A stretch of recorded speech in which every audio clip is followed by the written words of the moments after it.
Welcome student. আজকে আমি আলোচনা করব নাগরিকদের অধিকার সম্পর্কে বিভিন্ন মতবাদ নিয়ে। মানুষের জীবনে অধিকার থাকা অবশ্যই দরকার মনুষ্যত্বের বিকাশের জন্য এবং ব্যক্তিত্বের পরিপূর্ণ বিকাশের জন্য। প্রত্যেকটা মানুষের অধিকার থাকতেই হবে। সামাজিক ক্ষেত্রে, রাজনৈতিক ক্ষেত্রে, অর্থনৈতিক ক্ষেত্রে, শিক্ষা ও সাংস্কৃতিক সব ক্ষেত্রেই প্রত্যেকটা মানুষের অধিকার থাকা অবশ্যই দরকার। অধিকার না থাকলে মানুষের জীবন পূর্ণাঙ্গ হবে না। মানুষ সঠিকভাবে তাদের ব্যক্তিত্বের, তাদের প্রতিভার বিকাশ ঘটাতে পারবে না। অধিকার রাষ্ট্রবিজ্ঞান আলোচনার ক্ষেত্রে অত্যন্ত গুরুত্বপূর্ণ এবং প্রত্যেকটা মানুষের জীবনে অতি গুরুত্বপূর্ণ একটা বিষয়। অধিকার হলো ব্যক্তিত্বের পরিপূর্ণ বিকাশের জন্য কতগুলি সামাজিক সুযোগ সুবিধা বা কতগুলি সামাজিক দাবি, কতগুলি রাজনৈতিক দাবি বা সুযোগ সুবিধা, কতগুলি অর্থনৈতিক দাবি বা সুযোগ সুবিধা, কতগুলি শিক্ষার সুযোগ সুবিধা এবং প্রত্যেকটা মানুষের ব্যক্তিত্ব বিকাশের জন্য যা যা প্রয়োজন অভাব পূরণের জন্য, সেই দাবিগুলিকেই অধিকার বলা হয়। মানুষের সব দাবি অধিকার হতে পারে না। যে দাবিগুলি সমাজ ও রাষ্ট্রের সঙ্গে সঙ্গতিপূর্ণ, সামাজিক কল্যাণের সঙ্গে যুক্ত, সেগুলি হচ্ছে অধিকার, সেগুলি হচ্ছে সেই দাবিগুলি অধিকার। অন্যায্য দাবি করলে হবে না। রাষ্ট্র যেসব দাবি স্বীকার করে নেয়, সমাজ যেসব দাবি স্বীকার করে নেয়, যে দাবিগুলি মেনে নেওয়া উচিত, ন্যায়সঙ্গত দাবি, সেগুলি হচ্ছে অধিকার। অনেক সময় সমাজের মানুষের ন্যায়সঙ্গত দাবি রাষ্ট্র মানে না, সমাজ মানে না, কিন্তু সেগুলি ন্যায়সঙ্গত এবং ব্যক্তিত্বের মনুষ্যত্বের বিকাশের জন্য প্রয়োজন, সেগুলোকেও অধিকার বলে। যাই হোক, অধিকারের ক্ষেত্রে বিভিন্ন থিওরি আছে, বিভিন্ন তত্ত্ব আছে। different theories of right। অধিকার নিয়ে বিভিন্ন মতবাদ গড়ে উঠেছে। কারণ কি? কারণ হচ্ছে বিভিন্ন রাষ্ট্রবিজ্ঞানী, বিভিন্ন চিন্তাবিদ সবাই কিন্তু নিজ নিজ দৃষ্টিকোণ থেকে মানুষের অধিকার সম্পর্কে আলোচনা করেছেন। এছাড়া অধিকারের বিষয়বস্তু, মানুষের দাবিগুলি সময়ের পরিবর্তনের সাথে সাথে পরিবর্তন ঘটে। সেই কারণে বিভিন্ন সময়ে বিভিন্ন রাষ্ট্রবিজ্ঞানী বিভিন্ন তাত্ত্বিক অধিকার সম্পর্কে ব্যাখ্যা দিয়েছেন। সেই কারণে রাষ্ট্রবিজ্ঞান আলোচনার ক্ষেত্রে মানব জীবনের প্রয়োজনীয় দাবি পূরণের ক্ষেত্রে, মানব জীবনের প্রয়োজনীয় অধিকার পাওয়ার ক্ষেত্রে বিভিন্ন তাত্ত্বিক বিভিন্ন সময়ে নিজ নিজ অ্যাঙ্গেল থেকে অধিকারের আলোচনা করেছেন। সেই কারণে অধিকার কাকে বলে, অধিকার প্রদানের ক্ষেত্রে অধিকারের সঙ্গে কোন কোন ন্যায়সঙ্গত বিষয় যুক্ত থাকা দরকার, এইসব ব্যাপারে বিভিন্ন মত গড়ে উঠেছে। বিভিন্ন মতের মধ্যে আমি আজকের ভিডিওতে 3টি মতবাদ আলোচনা করব।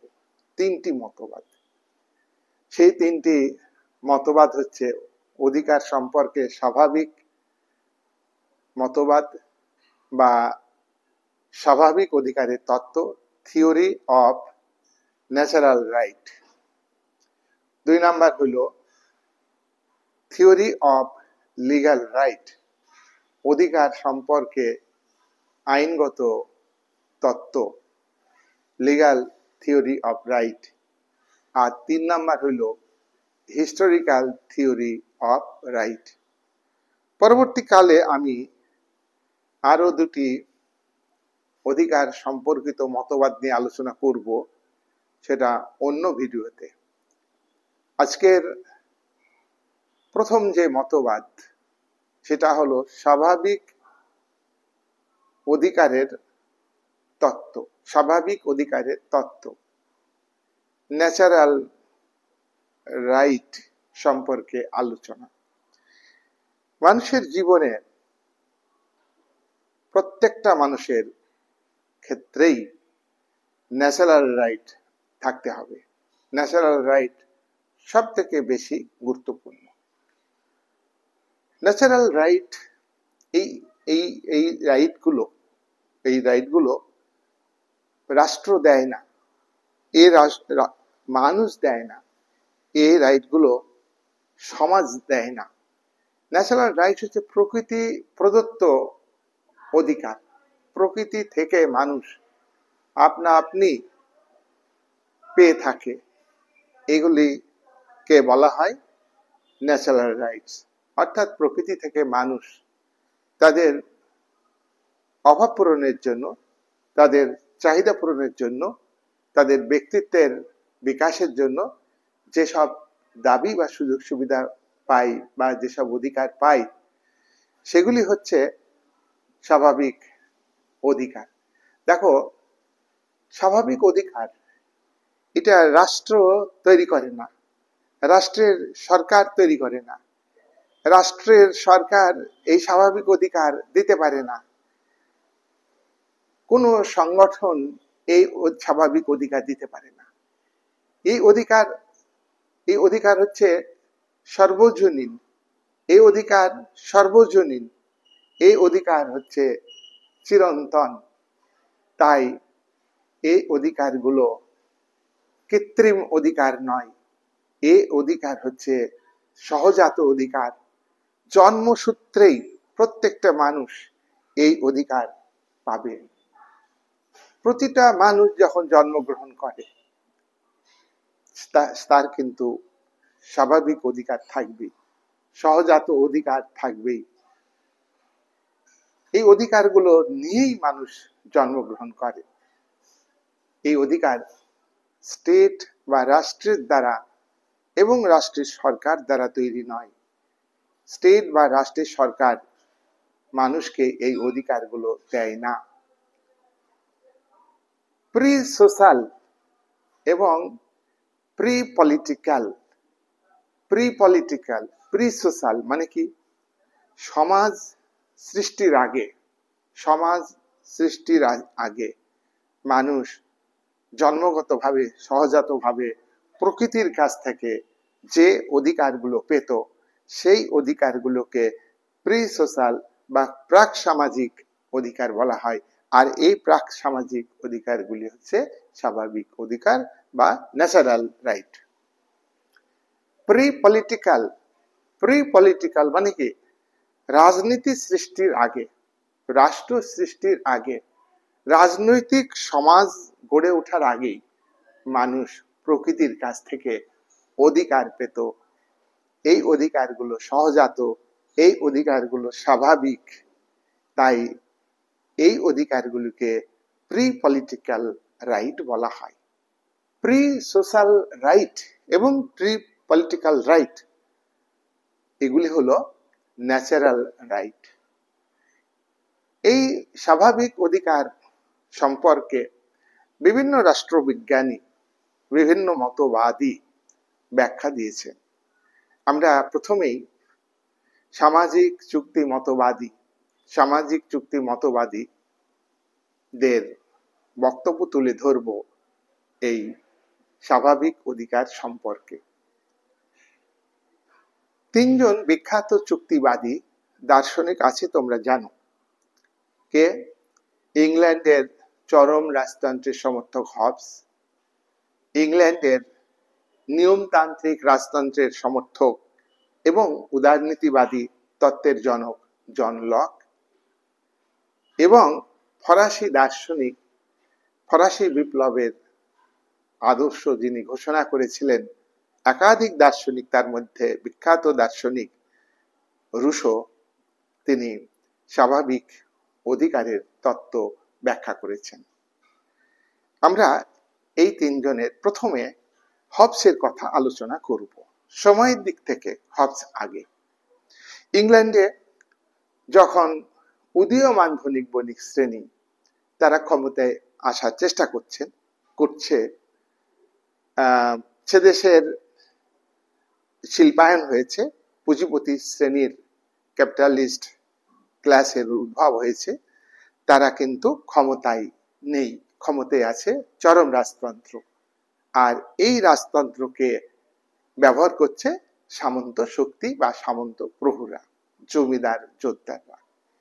সামন্ত শক্তি এবং রাজতন্ত্রের মধ্যে বোঝাপড়া, কিন্তু উদীয়মান ধনিক বণিক শ্রেণী তারা অর্থের দিক থেকে উন্নতি করেছে, সমৃদ্ধি অর্জন করেছে শিল্পায়ন ঘটিয়ে। সুতরাং তারা পলিটিক্যাল পাওয়ারে আসার জন্য পার্লামেন্টে ক্ষমতা দখলের চেষ্টা করছে। এই ক্ষমতা দখলের এদের চেষ্টাকে সমর্থন করেছেন লক। আর হবস যেহেতু চরম রাজতন্ত্রের সমর্থক, হবস রাজ পরিবারের গৃহশিক্ষক ছিলেন। হবস কিন্তু গণতন্ত্রকে একেবারে উপেক্ষা করেননি, কিন্তু সামগ্রিকভাবে তিনি চরম রাজতন্ত্রকে সমর্থন করেছেন। হবস তার বিখ্যাত গ্রন্থ লেভিয়াথান গ্রন্থে স্বাভাবিক অধিকারের কথা তিনি আলোচনা করেছেন। হবস 1651 সালে লেভিয়াথান গ্রন্থ রচনা করেছেন। লেভিয়াথানের অর্থ হচ্ছে দানবীয় রাষ্ট্র, শক্তিশালী রাষ্ট্র। এই রাষ্ট্রকে শক্তিশালী করবে রাজা। কেন? ইংল্যান্ডে যখন চরম রাজনৈতিক সংকট দেখা দিয়েছে, একদিকে উদীয়মান ধনিক বণিক শ্রেণী এবং পিউরিটান ধর্মীয় গোষ্ঠী যৌথভাবে তারা 1641 সালে পিউরিটান বিপ্লব শুরু করেছে।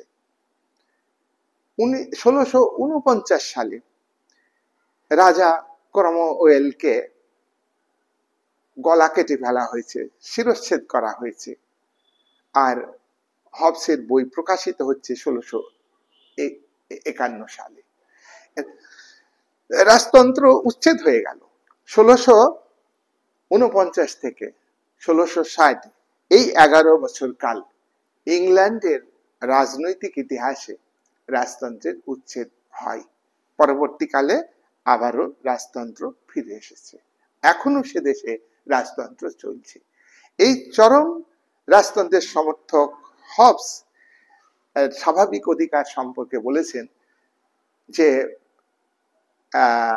স্বাভাবিক অধিকার নাগরিকদের ছিল না। স্বাভাবিক অধিকার নাগরিকদের ছিল না। কেন ছিল না? হবস বলছেন মানুষের নেচার, হিউম্যান নেচার হলো মানুষ স্বার্থপর, মানুষ ব্যক্তি কেন্দ্রিক, মানুষ ব্যভিচারী, মানুষ অনাচারী, মানুষ পাপাচারী, ক্ষমতা লোভী, ক্ষমতা লিপ্সু, মানুষ বিদ্বেষ পরায়ণ, একে অপরকে আক্রমণ করতে চায়, একে অপরকে শত্রু ভাবে। হবস লেভিয়াথান গ্রন্থে প্রকৃতির রাজ্য বিশ্লেষণের ক্ষেত্রে তিনি বলেছেন যে প্রকৃতির রাজ্যে মানুষের নেচার যেমন প্রথম থেকে এরকম, তখন কিন্তু প্রকৃতির রাজ্যে অশান্তি ছিল, অরাজকতা ছিল, চরম অরাজকতা, চরম বিশৃঙ্খলতা।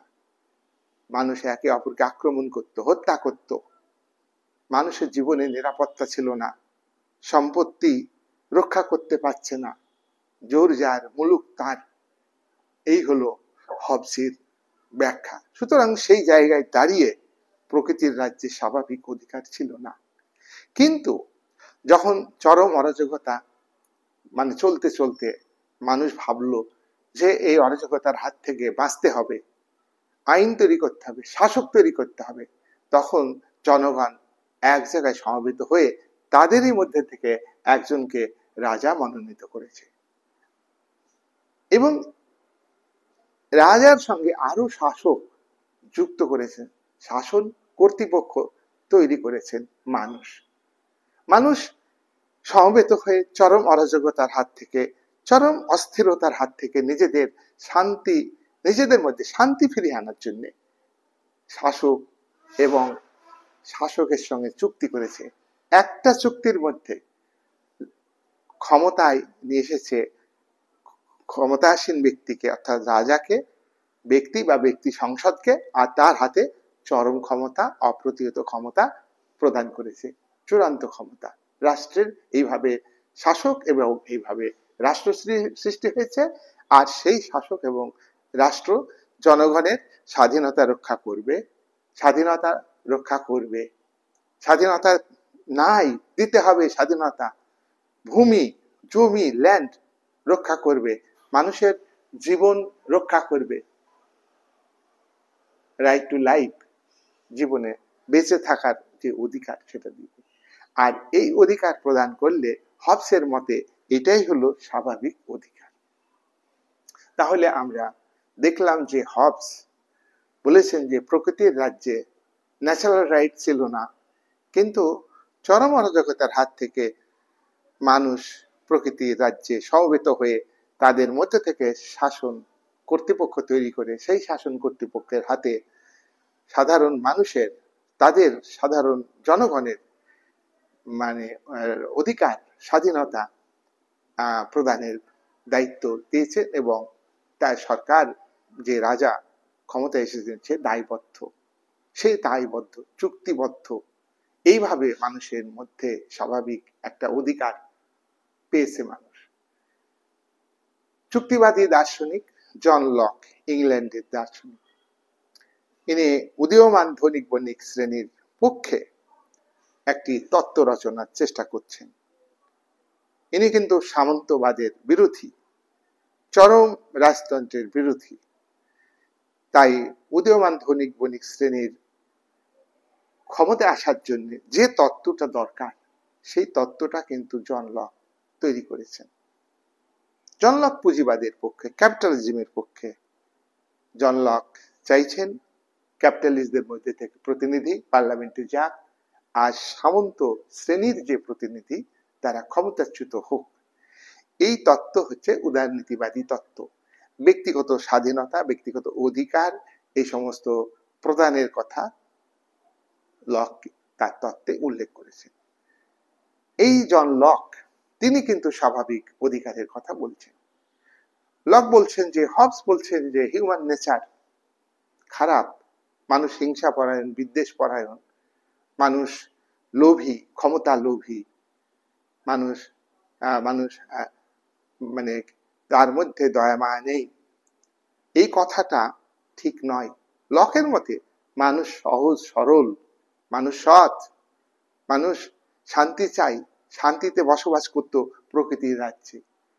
তিনি প্রকৃতির রাজ্যের ব্যাখ্যার ক্ষেত্রে বললেন, মানুষের নেচার হলো ভালো, মানুষ শান্তিপ্রিয়, মানুষ একে অপরকে সাহায্য করে, মানুষ একে অপরকে শত্রু ভাবে না, মানুষের মনে প্রেম, ভালোবাসা, গুণাবলী রয়েছে।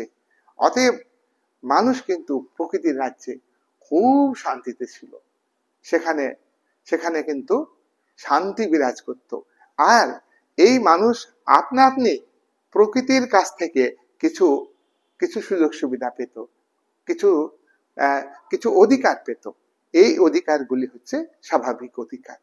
এই অধিকার হচ্ছে ন্যাচারাল রাইট, লকের বক্তব্য।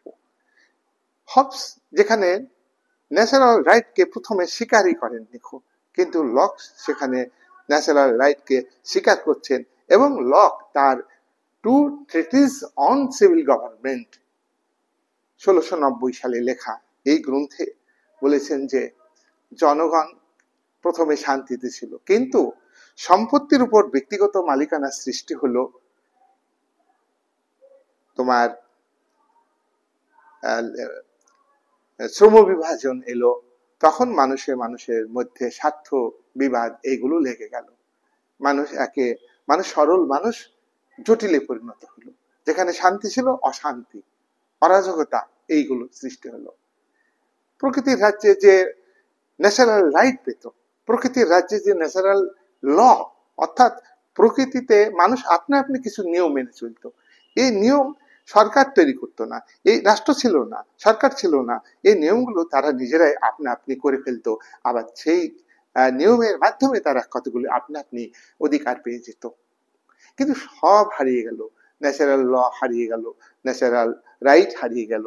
তখন মানুষ এর মধ্যে চরম অরাজকতা, হানাহানি, কাটাকাটি, অস্থিরতা, অরাজকতা, এই অরাজকতার হাত থেকে তারা এক জায়গায় সমবেত হয়ে নিজেদের মধ্যে শাসক বা রাজা মনোনীত করে, এবং তার হাতে রাষ্ট্রের ক্ষমতা, চূড়ান্ত ক্ষমতা তার হাতে দেওয়া হলো, এবং এইভাবে রাষ্ট্রটা উদ্ভব হলো, এইভাবে শাসক শ্রেণীর উদ্ভব হলো। এটা হলো প্রথম চুক্তি লকের মতে। এবং এবং এবং দ্বিতীয় আরেকটা চুক্তি জনগণ করলো, যে আমাদের প্রকৃতির রাজ্যে যে স্বাভাবিক অধিকার ছিল, প্রকৃতির রাজ্যে যে ন্যাচারাল রাইট ছিল, সেটা কিন্তু আপনাকে ফিরে দিতে হবে। এই অধিকার রক্ষার দায়িত্ব, অর্থাৎ আমাদের জীবনের অধিকার, নিরাপত্তা আমাদের দিতে হবে, আমাদের সম্পত্তি রক্ষার দায়িত্ব আপনাকে গ্রহণ করতে হবে, আমাদের যে স্বাধীনতা ছিল, সেই স্বাধীনতা অধিকার ছিল প্রকৃতির রাজ্যে, এগুলো আপনাকে ফিরে দিতে হবে। যদি এগুলো দিতে ব্যর্থ হন, তাহলে আমরা কিন্তু আপনার প্রতিবাদ করব। প্রতিবাদের অধিকার কিন্তু আমাদের আছে, এতে এতে আপনাকে সই করতে হবে, চুক্তিবদ্ধ হতে হবে। এই হচ্ছে লকের মতে স্বাভাবিক অধিকারের ব্যাখ্যা। তাহলে স্বাভাবিক অধিকার মানে প্রকৃতির রাজ্যে ছিল, এ কথা লক তার তত্ত্বে রচনা করেছেন। স্বাভাবিক অধিকার যে তত্ত্ব, তার সঙ্গে ফ্রান্সের একজন বিখ্যাত দার্শনিক, ফরাসি দার্শনিক রুশোর বক্তব্য আছে। রুশো সোশ্যাল কন্ট্রাক্ট গ্রন্থ লিখেছেন, তার বিখ্যাত গ্রন্থ। এই গ্রন্থে রুশো বলেছেন, লকের মতোই বলেছেন, মানুষ শান্তিপ্রিয়, মানুষ ক্ষমতা লোভী নয়, মানুষের ভালো গুণ আছে। রুশো বলেছেন যে প্রকৃতিতে যখন শিশু ভূমিষ্ঠ হয়, তখন কিন্তু পবিত্র মন নেই ভূমিষ্ঠ হয়, কতগুলি অধিকার নেই মানে জন্মগ্রহণ করে। জন্মসূত্রেই মানুষ কতগুলি অধিকার পেয়ে থাকে, সহজাত অধিকার, প্রকৃতি প্রদত্ত অধিকার আছে। আর আর শিশু যখন বড় হয়, মানুষ যখন বড় হয়, আস্তে আস্তে সমাজের দ্বারা শৃঙ্খলিত হয়, রাষ্ট্রের দ্বারা শৃঙ্খলিত হয়, এবং মানুষ প্রথমেই অসৎ হয় না, পরবর্তীকালে সমাজ রাষ্ট্র তাকে অসতের দিকে নিয়ে যায়, করাপশনের দিকে নিয়ে যায়। এই রুশো বলছেন প্রকৃতির রাজ্যে স্বাভাবিক অধিকার ছিল, কিন্তু এই স্বাভাবিক অধিকার যে প্রকৃতির রাজ্যে স্বর্গ রাজ্য ছিল, শান্তিতে বসবাস করত, মানুষ একে অপরকে সাহায্য করত, সেখানে সম্পত্তির অধিকার জনসংখ্যা বৃদ্ধির কারণে অশান্তি, অরাজকতা সৃষ্টি হলো। এখানে লকের মতোই তার বক্তব্য, এবং তিনি বললেন যে এর ফলে যে অরাজকতা, সেই অরাজকতার হাত থেকে তারা সমবেত হয়ে শাসক রাষ্ট্র তৈরি করেছে। তখন প্রকৃতির রাজ্যে যে স্বাভাবিক অধিকার ছিল, সেগুলোকে রক্ষার দায়িত্ব শাসককে দিলেন।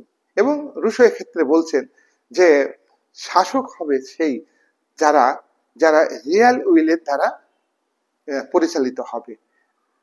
মানুষের ইচ্ছা হলো দুটো রুশোর মতে, একটা হলো প্রকৃত ইচ্ছা। প্রকৃত ইচ্ছা কাকে বলে? যখন মানুষ ব্যক্তিগত স্বার্থের কথা ভাবে না, সমাজের স্বার্থের কথা ভাবে, সমাজের মঙ্গলের কথা ভাবে, রাষ্ট্রের কল্যাণের কথা ভাবে, তখন তার ইচ্ছাটা হচ্ছে রিয়াল উইল। যাদের মধ্যে এই রিয়াল উইল গড়ে উঠবে, সেই রিয়াল উইল গুলোকে যোগ করে তৈরি হবে জেনারেল উইল।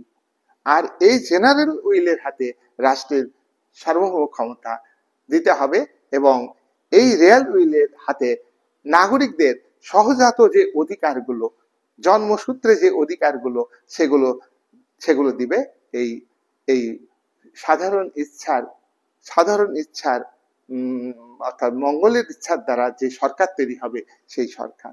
তাহলে সরকারকে অবশ্যই অনেস্ট হইতে হবে, ডিসঅনেস্ট হলে হবে না, করাপশনের সঙ্গে যুক্ত হলে হবে না। এটাই হচ্ছে রুশোর বক্তব্য। আর সেই সরকারের হাতে রাষ্ট্রের চূড়ান্ত ক্ষমতা দিতে হবে।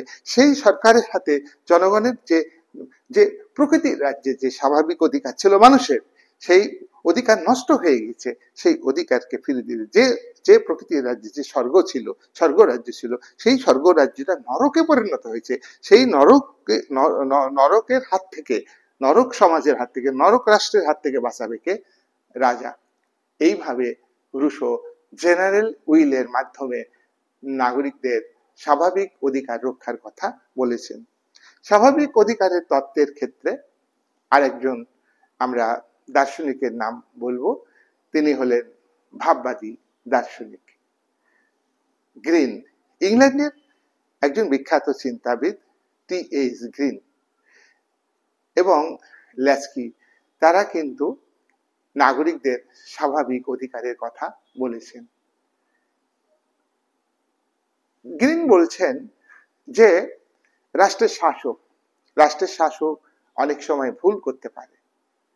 তিনি ভাববাদী হলেও রাষ্ট্রের বিরোধিতা করতে পারবে না নাগরিকরা, এ কথা বলেননি। বলেছেন রাষ্ট্রের সরকার বা শাসক যদি ভুল করে, সেই ভুলটা ধরিয়ে দেওয়া জনগণের কর্তব্য, এটা ডিউটি জনগণের। এটা কিন্তু রাইট নয়, এটা অধিকার নয়। এই ডিউটি পালন করবে জনগণ। তাহলে নাগরিকদের জন্মগতভাবে যে অধিকারগুলো পাওয়া দরকার, যেগুলো রাষ্ট্র কেড়ে নিতে পারে, সরকার কেড়ে নিতে পারে, কোনো ব্যক্তি অন্য ব্যক্তির অধিকার কেড়ে নিতে পারে, সেগুলো রাষ্ট্র দেখবে। আর ল্যাস্কি বলছেন যে মানুষের অর্থনৈতিক সুযোগ সুবিধা, রাজনৈতিক সুযোগ সুবিধা, হ্যাঁ, এবং সামাজিক সুযোগ সুবিধা, সব সুযোগ সুবিধাগুলো দেখতে হবে রাষ্ট্রকে। ল্যাস্কি বলছেন স্বাভাবিক অধিকার মানুষের ছিল, অনেক রাষ্ট্রবিজ্ঞানী বলেছেন। এবং অধিকারের সংজ্ঞার ক্ষেত্রেও তোমরা জেনেছ যে অধিকারের সঙ্গে রাষ্ট্রযুক্ত, সরকার যুক্ত, সমাজ যুক্ত। কিন্তু ল্যাস্কি বলছেন রাষ্ট্র যখন ছিল না, তখন তো মানুষ অধিকার ভোগ করত। তাই রাষ্ট্র অধিকার সৃষ্টি করে না, সমাজ অধিকার সৃষ্টি করে না। আর রাষ্ট্র অনেক সময় মানুষের ন্যায়সঙ্গত দাবি মানে না। শ্রমজীবী মানুষ, শ্রমিকরা মালিকের দ্বারা, মূলধন মালিকদের দ্বারা শোষিত হয়, অল্প মজুরি পায়, ন্যায্য মজুরি পায় না। তাহলে এটা রাষ্ট্র স্বীকার করে যে শ্রমিক শোষণ হয়? স্বীকার করে না।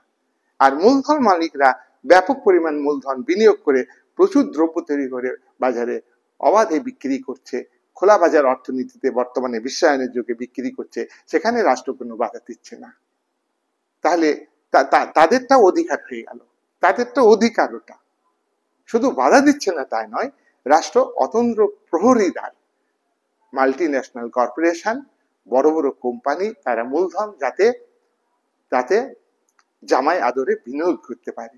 তার জন্য প্রত্যেকটা গভর্নমেন্ট নয়া উদারীকরণের যুগে সীমাবদ্ধ রাষ্ট্রের তত্ত্ব দ্বারা প্রভাবিত হয়ে নয়া অর্থনীতিকে গ্রহণ করে প্রত্যেকটা ক্যাপিটালিস্ট কান্ট্রি এই ব্যবস্থা করছে, তাদের ওটা অধিকার বলছে।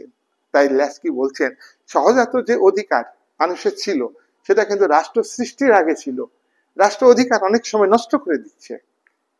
তাহলে ল্যাস্কির এই বক্তব্য অত্যন্ত গুরুত্বপূর্ণ। ল্যাস্কি পুঁজিবাদী অর্থনীতির সমর্থক, ল্যাস্কি ধনতন্ত্রে বিশ্বাসী, কিন্তু ল্যাস্কি নগ্ন ধনতন্ত্রকে সমর্থন করেন না।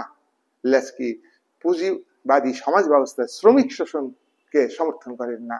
ল্যাস্কি পুঁজিবাদী সমাজ ব্যবস্থাতে পুঁজিপতি শ্রেণী ব্যাপক পরিমাণ ক্যাপিটাল ইনভেস্ট করে, ব্যাপক পরিমাণ দ্রব্য তৈরি করে বিক্রি করে যে লাভ, সেই লাভের টাকা মনে প্রফিট, সেটা পুনরায় মূলধন হিসাবে বিনিয়োগ করে। এই যে প্রক্রিয়া, আর এই প্রক্রিয়াকে গভর্নমেন্ট সাপোর্ট করে, এই প্রক্রিয়ার মধ্য দিয়ে মানুষের অধিকার কেড়ে নেয়, এটাকে ল্যাস্কি সমর্থন করেন না। সেই ল্যাস্কি স্বাভাবিক অধিকারের কথা বলেছেন, যে সহজাত অধিকার, সহজাত জন্মসূত্রে অধিকার, এইগুলো স্বাভাবিক। যাই হোক, এই স্বাভাবিক অধিকারের তত্ত্বের আমরা কতগুলি সমালোচনা তুলে ধরব। এই তত্ত্ব গুরুত্বপূর্ণ, এটা আমরা বলেছি, কিন্তু দেখো স্বাভাবিক অধিকার তত্ত্বে অধিকার কাকে বলে সে বিষয়টা সুনির্দিষ্ট নয় এবং সর্বজনগ্রাহ্য নয়। কেন? রাষ্ট্র সৃষ্টি এবং সমাজ সৃষ্টির আগে অধিকার বলে কিছু ছিল না, কিন্তু স্বাভাবিক অধিকার তত্ত্বের প্রবক্তারা লক বলেছেন, রুশো বলেছেন যে প্রকৃতির রাজ্যে অধিকার ছিল, সেগুলো অধিকার, ন্যাচারাল ল। কিন্তু আধুনিক রাষ্ট্রবিজ্ঞানীরা বলছেন অধিকারের সংজ্ঞা স্বাভাবিক অধিকারের তত্ত্বের প্রবক্তারা যেটা দিয়েছেন সেটা সুনির্দিষ্ট এবং সর্বজনীন নয়। 2, অধিকার চিরন্তন, একথা স্বাভাবিক অধিকারের তাত্ত্বিকরা বলছেন। অধিকার চিরন্তন, অধিকার সর্বজনীন, সকলের অধিকার।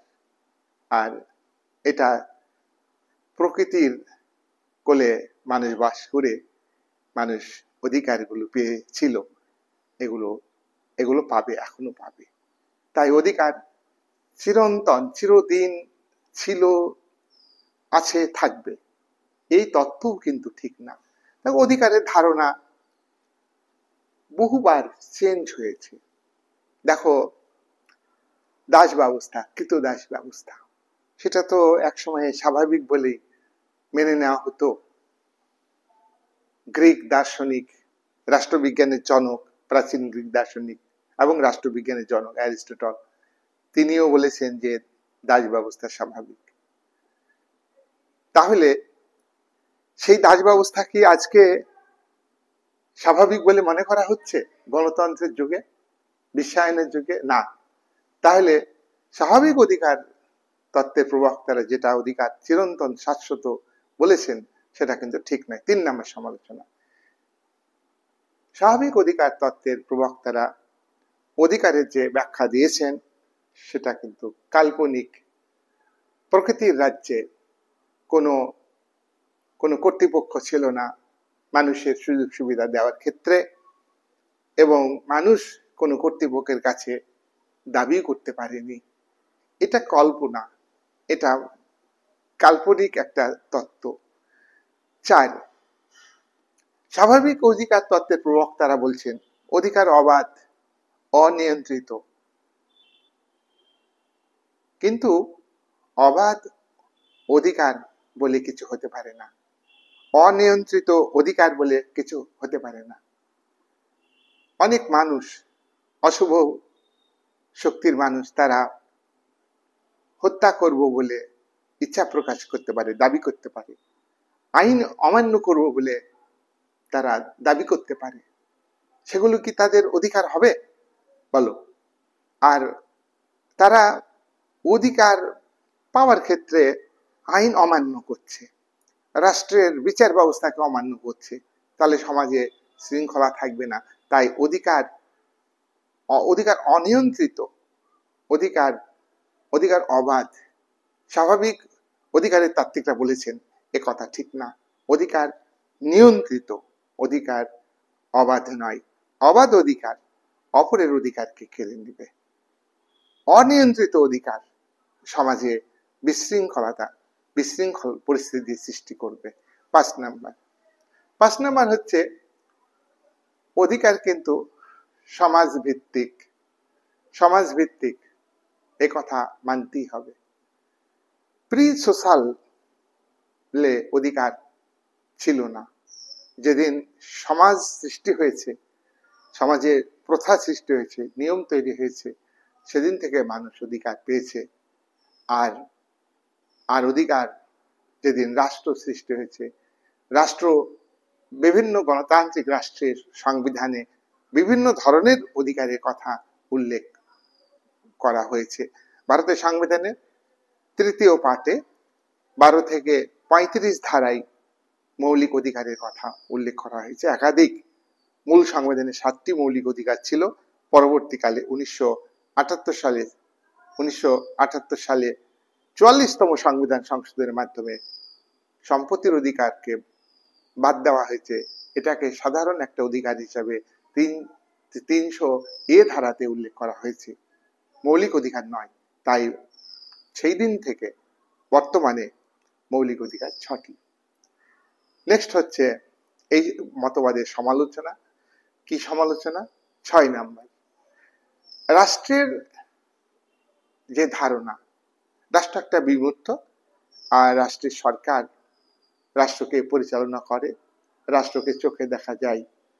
তাই যেদিন থেকে রাষ্ট্র ব্যবস্থা তৈরি হয়েছে, বিশেষ করে জাতীয় রাষ্ট্রের ধারণা তৈরি হয়েছে, নেশন স্টেটের ধারণা তৈরি হয়েছে, বিভিন্ন দেশের সংবিধান, বিভিন্ন রাষ্ট্রের সরকার এই অধিকারের ধারণাটাকে রাষ্ট্রীয় ধারণা হিসাবে গণ্য করেছে। 7 নাম্বার, স্টেট নিয়ন্ত্রণ অবশ্যই থাকতে হবে অধিকারের উপর, তা নাহলে অধিকার ভোগ করতে গিয়ে একের অধিকার ভোগ করতে গিয়ে অপরের অধিকার ক্ষুণ্ণ হবে। আর প্রত্যেকটা মানুষকে ভাবতে হবে যে অধিকার ভোগের পাশাপাশি প্রত্যেকটা মানুষকে কর্তব্য পালন করতে হবে। অধিকার এবং কর্তব্য একটি মুদ্রার এপিঠ আর ওপিঠ, এই কথা স্বাভাবিক অধিকারের তাত্ত্বিকরা বলেননি। 8 নাম্বার হচ্ছে স্বাভাবিক অধিকারের তত্ত্বে যে অধিকারের কথা বলা হয়েছে তা বাস্তবসম্মত নয় এবং তা যুক্তিসঙ্গত নয়। এবারে আমি দ্বিতীয় তত্ত্ব, অধিকারের যে দ্বিতীয় তত্ত্ব, প্রথম আমাদের আলোচনা শেষ হলো স্বাভাবিক অধিকারের তত্ত্ব। দ্বিতীয় অধিকারের তত্ত্ব হচ্ছে আইনগত অধিকারের তত্ত্ব। আইনগত অধিকারের তত্ত্ব, লিগাল থিওরি অফ রাইট, এটা অত্যন্ত গুরুত্বপূর্ণ, এটা অত্যন্ত বাস্তবসম্মত। আইন একটি বাস্তব বিষয়। আইন মানুষের বাহ্যিক আচার আচরণকে নিয়ন্ত্রণ করে, কিন্তু মানুষের আভ্যন্তরীণ আচার আচরণকে, মানুষের মানসিকতাকে আইন কিন্তু মেনে চলতে পারে না। তাহলে আইন রাষ্ট্রের দ্বারা তৈরি হয়। অন্য কোনো প্রতিষ্ঠান যে নিয়ম কানুন তৈরি করে সেগুলি মানার ক্ষেত্রে বাধ্যবাধকতা নেই, আর সেগুলি মেনে চলতে মানুষ বাধ্য নয়, কিন্তু আইন মানতে সবাই বাধ্য। রাষ্ট্রের সঙ্গে সরকার যুক্ত, রাষ্ট্রের সঙ্গে সংবিধান যুক্ত। সংবিধান হচ্ছে রাষ্ট্র পরিচালনার কতগুলি নিয়ম কানুন। রাষ্ট্র বিমূর্ত, সরকার মূর্ত। সরকার রাষ্ট্রকে পরিচালনা করে। সরকারের আইন বিভাগ, শাসন বিভাগ এবং বিচার বিভাগ আছে। এখানে আইন বিভাগ, বিচার বিভাগ, শাসন বিভাগ আইন তৈরি করে, আইন বিভাগ আইন তৈরি করে, শাসন বিভাগ সেই আইনকে বাস্তবে প্রয়োগ করে। শাসন বিভাগের রাজনৈতিক অংশ গভর্নমেন্ট পলিসি ঠিক করে, আর শাসন বিভাগের অরাজনৈতিক অংশ সেই গভর্নমেন্ট পলিসিকে বাস্তবে রূপায়িত করে। আর বিচার বিভাগ, আইন বিভাগ যে আইন তৈরি করেছে সেই আইনটা সঠিক বা বৈধ আইন কিনা সেটা বিচার করে দেখে, এবং এই বৈধ ও সঠিক আইনকে আইনকে শাসন বিভাগ সঠিকভাবে ইমপ্লিমেন্ট করতে পারছে কিনা সেটা দেখে। আর সমাজের মানুষের জন্য, শাসক শ্রেণীর জন্য ন্যায় বিচার প্রতিষ্ঠা করে আদালত বা বিচার বিভাগ। এখন এই যে সরকার, এই সরকার তাহলে আইনগত যে অধিকার, সেই অধিকারটা সরকারের সঙ্গে যুক্ত, রাষ্ট্রের সঙ্গে যুক্ত, আবার সরকারের আইন বিভাগের সঙ্গে যুক্ত, সরকারের শাসন বিভাগের সঙ্গে যুক্ত, এবং সরকারের তৃতীয় যে গুরুত্বপূর্ণ বিভাগ আদালত বা বিচার বিভাগ তার সঙ্গে যুক্ত। আইনগত সার্বভৌমিকতা তাহলে একটা গুরুত্বপূর্ণ বিষয়। এই যে আইনগত সার্বভৌমিকতা না, আইনগত অধিকার, এই অধিকার আইন হলো এই অধিকারের উৎস। এই অধিকার এর উৎস হলো রাষ্ট্র। এই অধিকারের উৎস হলো রাষ্ট্রের সংবিধান। এ বিষয়ে হবস বলছেন যে মানুষ প্রকৃতির রাজ্যে যখন চরম অরাজকতার হাত থেকে নিজেদের মধ্যে সমবেত হয়ে সম্মেলন করে তাদের মধ্যে থেকে শাসক তৈরি করেছে এবং এই শাসক বা শাসক মণ্ডলীকে তারা চূড়ান্ত ক্ষমতা দিয়েছে তাদের জীবন রক্ষার, তাদের অধিকার রক্ষার জন্য, এই সম্পত্তির রক্ষার অধিকার, স্বাধীনতা রক্ষার অধিকার এবং জীবনের নিরাপত্তা পাওয়ার যে অধিকার, এগুলো শাসন কর্তৃপক্ষকে দিয়েছে। আর শাসন কর্তৃপক্ষ এগুলো পালন করলে জনগণ শাসকের প্রতি আনুগত্য প্রকাশ করবে। এরই মধ্য দিয়ে নাগরিকরা অধিকার ভোগ করবে, আইনগতভাবে অধিকার ভোগ করবে। শাসক মণ্ডলী বা শাসক ব্যক্তি বা ব্যক্তি সংসদ, চূড়ান্ত ক্ষমতা প্রয়োগকারী সংস্থা সরকার, সে সরকার কিন্তু নাগরিকদের অধিকার রক্ষা করবে। এটা হলো হবসের বক্তব্য। হবস আইনগত সার্বভৌমিকতা তত্ত্বের প্রবক্তা, আর হবস কিন্তু স্বাভাবিক অধিকারকে তাকে মেনে নেননি। আমরা স্বাভাবিক অধিকার তত্ত্বে আলোচনা করেছি। এবার দেখো, এই আইনগত সার্বভৌমিকতা তত্ত্বের আরেকজন বিখ্যাত চিন্তাবিদ ইংল্যান্ডের, তিনি হলেন বেনথাম। বেনথাম হলেন উপযোগিতাবাদী তত্ত্বের প্রবক্তা। উপযোগিতাবাদী তত্ত্ব, ইউটিলিটারিয়ানিজম অর্থাৎ উপযোগিতাবাদ, এটা কি? বেনথাম ব্যক্তি স্বাতন্ত্র্যবাদী, উদারনীতি, গণতন্ত্রের সমর্থক। ব্যক্তি স্বাধীনতার কথা তিনি বলেছেন, ব্যক্তিগত স্বাধীনতা, অধিকার এগুলো ভোগ করবে। বেনথাম বলছেন যে রাষ্ট্র এবং তার সরকার, রাষ্ট্রের পরিচালক, রাষ্ট্রের অভ্যন্তরে যে জনগণ বসবাস করে সব থেকে বেশি সংখ্যক মানুষের কল্যাণ করবে, সব থেকে বেশি সংখ্যক মানুষের অধিকার রক্ষা করবে। সব মানুষেরই অধিকার রক্ষা করা দরকার, কিন্তু সেটা সম্ভব না।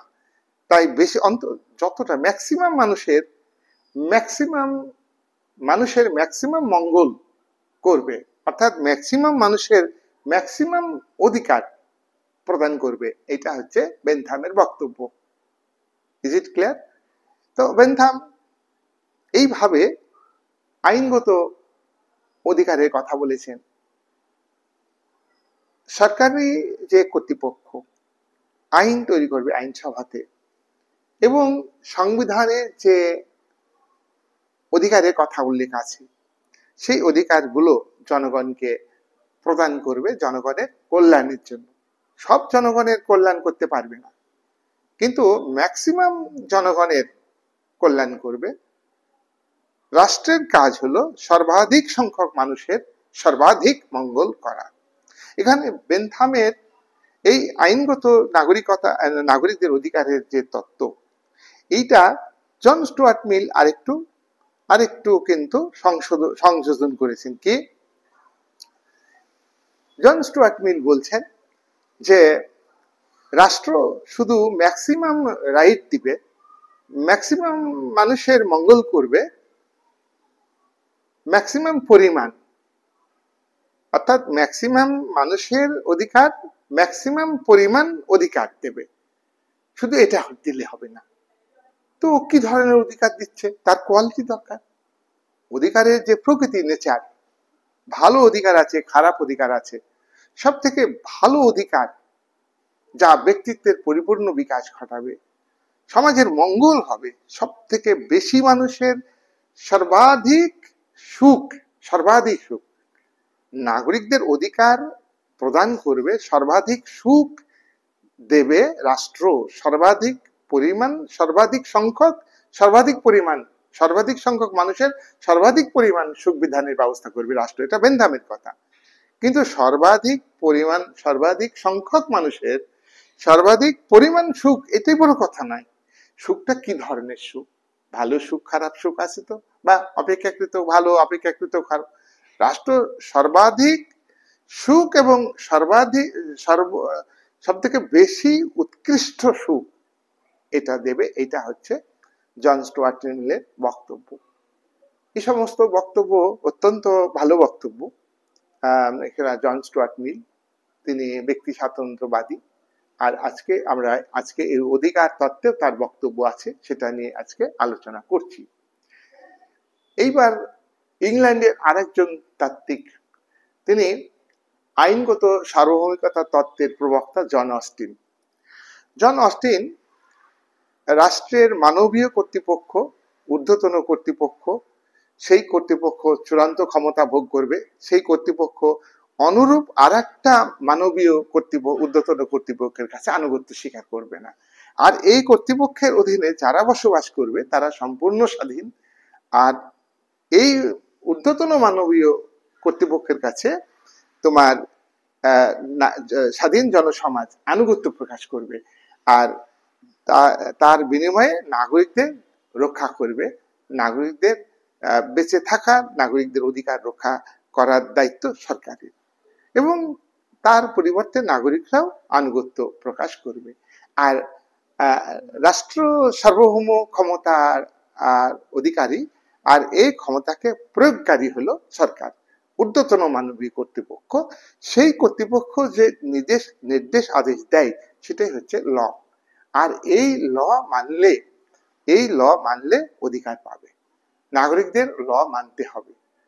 ল মানলে, অর্থাৎ এই তত্ত্বে, আইনগত অধিকার তত্ত্বে বলা হচ্ছে নাগরিকরা সেই সব দাবি করবে, নাগরিকরা সেই সব সুযোগ সুবিধা পাবে যেগুলো আইনসঙ্গত, যেগুলো আইন অনুমোদন করবে।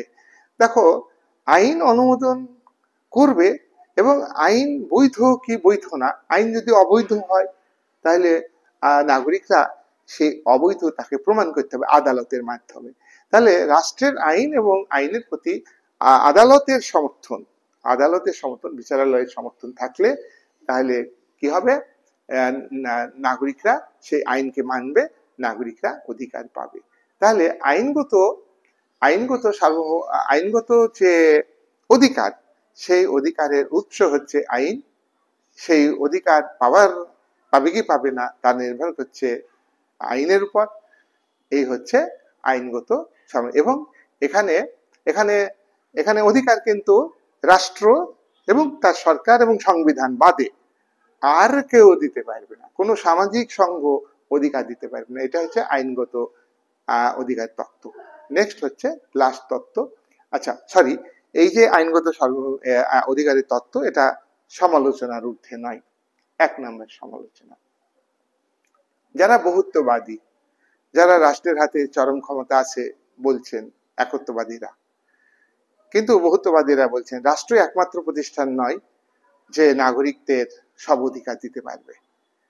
নাগরিকদের ব্যক্তিত্ব বিকাশের জন্য রাষ্ট্র যেমন সুযোগ সুবিধা দেয়, রাষ্ট্র যেমন নাগরিকদের অধিকার মেনে নেয়, তেমনি সামাজিক সংঘ, অ্যাসোসিয়েশন, সোসাইটিতে বহু সংঘ আছে যেগুলো ব্যক্তির ব্যক্তিত্ব বিকাশে সাহায্য করে এবং ব্যক্তির দাবি, ব্যক্তির সুযোগ সুবিধা বা অধিকার সেই সংঘগুলো মানুষকে দেয়। তাই এক্ষেত্রে বহুত্ববাদীরা বলছেন যে রাষ্ট্রই অধিকার সৃষ্টি করে না, সামাজিক সংঘ অধিকার সৃষ্টি করে। বহুত্ববাদী ল্যাস্কি বলছেন সমাজ হলো প্যারালাল, সমাজ একটা বৃহৎ, এর মধ্যে রাষ্ট্র যেমন আছে তেমনি তার পাশাপাশি সামাজিক সংঘ আছে। রাষ্ট্র ব্যক্তিত্ব বিকাশে যেমন সুযোগ সুবিধা দিতে পারে, তেমনি সামাজিক সংঘগুলো ব্যক্তিত্ব বিকাশের জন্য সুযোগ সুবিধা দিতে পারে। মানুষের চাহিদা ক্রমবর্ধমান, মানুষের চাহিদা ব্যাপক, রাষ্ট্র সব চাহিদা লক্ষ্য করতে পারে না, মানুষের সব অধিকার দাবি দেখতে পায় না, সেক্ষেত্রে সামাজিক সংঘ এগিয়ে আসে। তাই সামাজিক সংঘের কথা কিন্তু আইনগত সার্বভৌম তত্ত্বে নেই। 3 নাম্বার, দেখো, রাষ্ট্রের বিরুদ্ধে কোনো অধিকার থাকতে পারে না। আজকে পৃথিবীতে ভোটের অধিকার কে দিচ্ছে? রাষ্ট্র। এবং আরো বিভিন্ন ধরনের সামাজিক অধিকার, রাজনৈতিক অধিকার, সব বিভিন্ন রাজনৈতিক অধিকার, ভোটের অধিকার তার মধ্যে অন্যতম, এগুলো রাষ্ট্র দিচ্ছে। তাই রাষ্ট্র ছাড়া অধিকারের ধারণা ঠিক নয়। 4 নম্বর, অন্যান্য প্রতিষ্ঠান, অন্যান্য প্রতিষ্ঠানের কথা, আইনগত অধিকার তত্ত্বের প্রবক্তারা উল্লেখ করেননি। অন্যান্য সামাজিক প্রতিষ্ঠান, ধর্মীয় প্রতিষ্ঠান, বিভিন্ন সাংস্কৃতিক প্রতিষ্ঠান, সমিতি, এরাও কিন্তু ব্যক্তিত্ব বিকাশের জন্য মানুষের দাবি পূরণ করে, মানুষের অধিকার পূরণ করে। সে কথা এই আইনগত তত্ত্বের প্রবক্তারা উল্লেখ করেননি। 5 নাম্বার, মার্ক্সবাদীদের মতে আইনগত অধিকারের তত্ত্ব শ্রেণী নিরপেক্ষ নয়। আইন শ্রেণী বিভক্ত সমাজ ব্যবস্থাতে, পুঁজিবাদী অর্থনীতিতে আইন সম্পদশালী শ্রেণীর স্বার্থ রক্ষা করে, আইন সম্পদশালীদের অধিকার রক্ষা করে, দাবি রক্ষা করে। আর এই অধিকার হচ্ছে মুষ্টিমেয় ব্যক্তির অধিকার, মুষ্টিমেয় শ্রেণীর অধিকার। আপামর জনসাধারণ এই অধিকার থেকে বঞ্চিত হয়। তাই মার্ক্স বলছেন যে একমাত্র শ্রমজীবী মানুষ যখন রাষ্ট্র ক্ষমতা দখল করবে এবং তারা আইন তৈরি করবে, সেই আইনগত অধিকার হবে সকলের অধিকার। আর শ্রেণীভিত্তিক পুঁজিবাদী অর্থনীতিতে এবং উদারনৈতিক গণতান্ত্রিক রাষ্ট্র কাঠামোতে কখনোই অধিকার শ্রেণী নিরপেক্ষ নয়, এই অধিকার মুষ্টিমেয় ব্যক্তির অধিকার। এটা হলো মার্ক্সবাদীদের সমালোচনা আইনগত অধিকার তত্ত্বের। এবার আমরা আলোচনা করব ঐতিহাসিক তত্ত্ব, অধিকার সম্পর্কে ঐতিহাসিক তত্ত্ব। এটা আজকের ভিডিওর শেষ আলোচনা। এখানে দীর্ঘদিন ধরে অতীত ইতিহাস থেকে আমরা জানতে পারি যে সমাজে প্রচলিত প্রথা ছিল, ধর্মীয় নিয়ম কানুন ছিল, সেগুলিকে ভিত্তি করে সমাজ থেকে এবং ধর্মীয় প্রতিষ্ঠান থেকে মানুষের কতগুলি দাবি স্বীকার করা হতো এবং মানুষ সেগুলো পেত। এগুলি হচ্ছে তোমার অধিকার। ম্যাকাইভার একজন চিন্তাবিদ, সমাজতাত্ত্বিক চিন্তাবিদ, রাষ্ট্রবিজ্ঞানীও বটে। তিনি বলেছেন যে এই যে আইনটা প্রাচীনকাল থেকে ছিল। আইনের উৎস ধর্মীয় রীতিনীতি, আইনের উৎস কাস্টম, সমাজে প্রচলিত নিয়ম কানুন। তাহলে এইগুলোও কিন্তু পরবর্তীকালে রাষ্ট্র এবং তার সরকার এই প্রথা রীতিনীতিকে গুরুত্ব দিয়ে আইন তৈরি করেছে এবং সংবিধানে অধিকারের বিষয়টাকে স্বীকার করেছে এবং সংবিধান অনুযায়ী নাগরিকদের অধিকার দেওয়ার চেষ্টা করছে। তাই ঐতিহাসিক তাত্ত্বিকরা বলছেন যে অধিকারের ধারণা শুধু বর্তমান কালের যে সংবিধানে অধিকার স্বাধীনতার কথা বলা হয়েছে তা নয়, এটা অতীত কাল থেকে সমাজে প্রচলিত হয়ে আছে।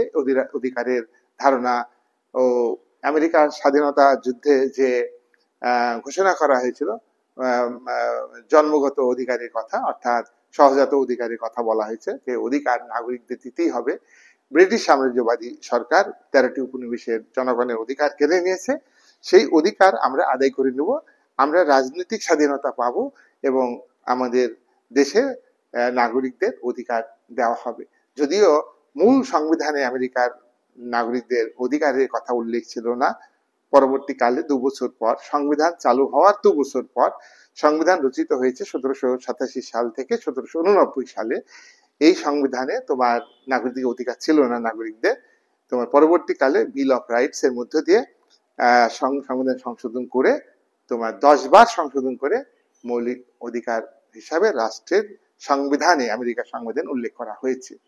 ভারতের সংবিধানে উল্লেখ করা হয়েছে। ফরাসি বিপ্লবের 1789 সালে যে সাম্যের স্লোগান উঠেছিল, স্বাধীনতার স্লোগান উঠেছিল, ভ্রাতৃত্বের স্লোগান উঠেছিল, তার মধ্য দিয়ে ফরাসি দেশের তৃতীয় সম্প্রদায়ের মানুষের, খেটে খাওয়া মানুষের, কৃষক, শ্রমিক, এদের স্বার্থ রক্ষার জন্য, ক্ষেত মজুরদের স্বার্থ রক্ষার জন্য, তাদের অধিকার রক্ষার জন্য, তাদের অধিকার প্রতিষ্ঠিত করবার জন্য ফরাসি বিপ্লবের স্লোগানই ছিল তোমার অধিকার প্রতিষ্ঠার দাবি।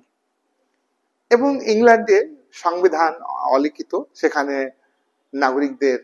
ইংল্যান্ডের নাগরিকদের তোমার মৌলিক অধিকারের কথা সংবিধান উল্লেখ ছিল না, কিন্তু ইংল্যান্ডে বিভিন্ন সময়ে আইন পাস হয়েছে, তাতে নাগরিকদের অধিকারের কথা উল্লেখ আছে। 1215 সালে ম্যাগনা কার্টা, সেখানে এই মহাসনদে নাগরিক অধিকারের কথা বলা হয়েছে। বিল অফ রাইটস ইংল্যান্ডে পাশ হয়েছে, সেটা নাগরিক অধিকার উল্লেখ রয়েছে। ইংল্যান্ডে নাগরিকদের যে রাজনৈতিক অধিকার, সেটা রিফর্মস অ্যাক্ট বিভিন্ন সময়ে পাশ হয়েছে, তার মধ্য দিয়ে অধিকার স্বীকার করা হয়েছে। তাহলে আমরা দেখছি ঐতিহাসিক ভাবে বিভিন্ন আলোচনা থেকে, অতীত কাল থেকে বিভিন্ন সময়ে এই অধিকারের দাবিটা উঠেছে। তারপরে ইংল্যান্ডে যখন গৌরবময় বিপ্লব হলো, তখন তো তোমার ভূমিদাসদের অধিকার ছিল না, তো সামন্ত প্রভুদের অধিকার ছিল। তো পার্লামেন্টে উদীয়মান ধনিক বণিক শ্রেণী ক্ষমতায় আসার জন্য কৃষকদের সংগঠিত করে গৌরবময় বিপ্লবে ডাক দিয়েছিলেন লকের থিওরি অনুযায়ী, তাই তো? তো 1688 সালে গৌরবময় বিপ্লব বিনা যুদ্ধে, বিনা বিপ্লবে, রক্তপাত ছাড়াই তোমার উদীয়মান ধনিক বণিক শ্রেণী জয়লাভ করেছে। সেখানেও কিন্তু স্লোগান ছিল নাগরিকদের অধিকারের কথা, এবং পার্লামেন্টারি ডেমোক্রেসি, নিয়মতান্ত্রিক রাজতন্ত্র প্রতিষ্ঠার মধ্য দিয়ে ইংল্যান্ডের নাগরিকদের অধিকারগুলো বিভিন্ন আইনের মধ্য দিয়ে স্বীকার করে নেওয়া হয়েছে। তাহলে আমরা এই যে ঐতিহাসিক তত্ত্ব, এটাকেও আমরা সমালোচনা করব। এখানে কি সমালোচনা করব? যে বহু প্রথা আছে, তার ভিত্তি হলো অধিকার সৃষ্টি, কিন্তু প্রথার মধ্যে দিয়ে অধিকার রক্ষা হয় না। প্রথার ভিত্তিতে যেসব দাবি করে মানুষ, সেগুলো আইনগত দিক থেকে টিকবে না, অর্থাৎ আইনগত ভাবে সেইগুলো অধিকার হিসাবে প্রতিষ্ঠিত হবে না। আর ধর্মীয় রীতিনীতি ভিত্তিতে আইন তৈরি হয়, অধিকার রক্ষা হয় ঠিকই, কিন্তু ধর্মীয় ভিত্তিতে কোনো ধর্মনিরপেক্ষ রাষ্ট্রের সরকার, আদালত, সেখানে ধর্মের ভিত্তিতে কিন্তু অধিকার প্রদান করতে পারে না নিরপেক্ষ রাষ্ট্র। আর ঐতিহাসিক যে তত্ত্ব, এই তত্ত্ব কাস্টমকে গুরুত্ব দিয়েছে, প্রথাকে গুরুত্ব দিয়েছে। সব প্রথাই যে ভালো, সব রীতিনীতি যে ভালো তা নয়, কিন্তু অনেক রীতিনীতি খারাপ আছে, সেগুলিকে এই তত্ত্বে উল্লেখ করা হয়নি। আর এই তত্ত্বটা হচ্ছে প্রগতি বিরোধী, অর্থাৎ ইতিহাসকে আঁকড়ে ধরে রাখতে চাই। এই অধিকার সম্পর্কে যে ঐতিহাসিক তত্ত্ব, এই তত্ত্ব রক্ষণশীল। যাই হোক, আমরা যে তিনটি তত্ত্বের কথা আজকের ভিডিওতে আলোচনা করলাম, স্বাভাবিক অধিকারের তত্ত্ব, আইনগত অধিকারের তত্ত্ব এবং ঐতিহাসিক অধিকারের তত্ত্ব, এই তত্ত্বগুলি সময়ের প্রেক্ষাপটে ঐতিহাসিক ভাবে তাৎপর্যপূর্ণ। আজকের দিনে দাঁড়িয়ে সব অধিকারের তত্ত্বের সমালোচনা আমরা করতে পারি, কিন্তু সময়ের প্রেক্ষাপটে বিচার বিশ্লেষণ করে এই তত্ত্বগুলি কিন্তু গুরুত্ব আছে। হ্যাঁ, এই তত্ত্বগুলিকে গুরুত্ব আছে। আজকের ভিডিও তিনটি তত্ত্ব তোমরা ভালো করে দেখবে। আমি পরবর্তী ভিডিওতে আরো যে দুটো তত্ত্ব আছে, সেই দুটো তত্ত্ব নিয়ে একটা ভিডিওতে আলোচনা করব। এই বলে আজকের আলোচনা আমি এখানে শেষ করলাম।